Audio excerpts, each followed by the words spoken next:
Coucou, petit message de PT Guide. Il m'a envoyé 3 mots et cette carte complétera.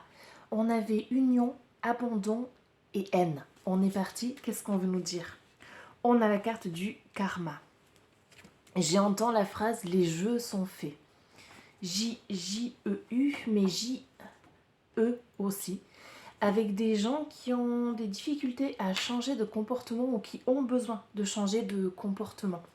Alors, ça peut être dans la façon de s'exprimer, ça peut être dans la façon d'agir, parfois avec une sorte de frénésie, de précipitation, d'excitation un peu en décalage avec la société ou l'environnement extérieur, ce qu'on pourrait appeler adéquat, ou des personnes qui sont très nerveuses aussi. Donc si ça te fait penser à ton enfant, c'est possible qu'il s'agisse de lui et que la guidance soit faite pour lui. Je sens en tout cas une sorte d'énergie masculine, une personne qui a des difficultés à rester en place, mais qui a des comportements un petit peu décalés, particuliers. Si vous avez l'impression que vous vous trouvez parfois coincé, l'oracle a un message pour vous. Vous êtes dans un passage karmique. Vous êtes en train de dénouer des nœuds dont vous n'aviez pas conscience auparavant et vous libérez des mémoires dont vous n'avez plus besoin.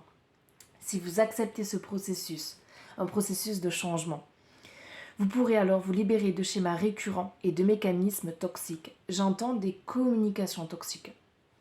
Vous avez la possibilité d'accueillir et de transmuter vos expériences, vos communications aussi, afin que celles-ci deviennent des forces plutôt que des fardeaux. Ne tentez pas de lutter ou de bloquer la circulation de cette énergie de guérison. Même si cela n'est pas confortable dans l'instant, vous en sortirez vous-même grandi et transformé. Je prends conscience de chacune de mes pensées, actions et paroles afin de manifester des énergies bénéfiques pour le chemin de mon âme. Nous nous incarnons sur cette terre et dans cette vie avec de nombreux bagages karmiques. Ça peut être des bagages émotionnels ou des bagages liés à nos propres parents, à notre propre famille.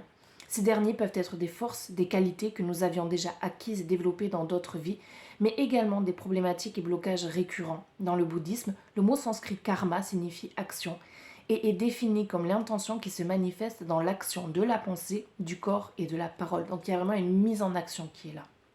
Ainsi, est-ce l'intention qui produit le karma et non pas l'acte? C'est pour ça que quand tu rencontres des personnes ou que tu es face à certaines situations, demande-toi toujours, mais en fait, quelle est l'intention que je pose à travers cet acte, à travers cette parole, ou même avant d'être allé voir cette personne? Des fois, ça peut aider à dénouer des nœuds karmiques, ou à comprendre certaines situations, et donc inévitablement à changer ou à changer son positionnement. Ainsi, est-ce l'intention qui produit le karma et non pas l'acte? Dans ce monde, nous sommes soumis à la chaîne des causes et des conséquences à travers nos cycles, nos renaissances et de morts. Cette loi karmique nous offre les fruits de notre héritage sous forme de bonheur ou de malheur selon les natures des actes que nous avons commis par le passé.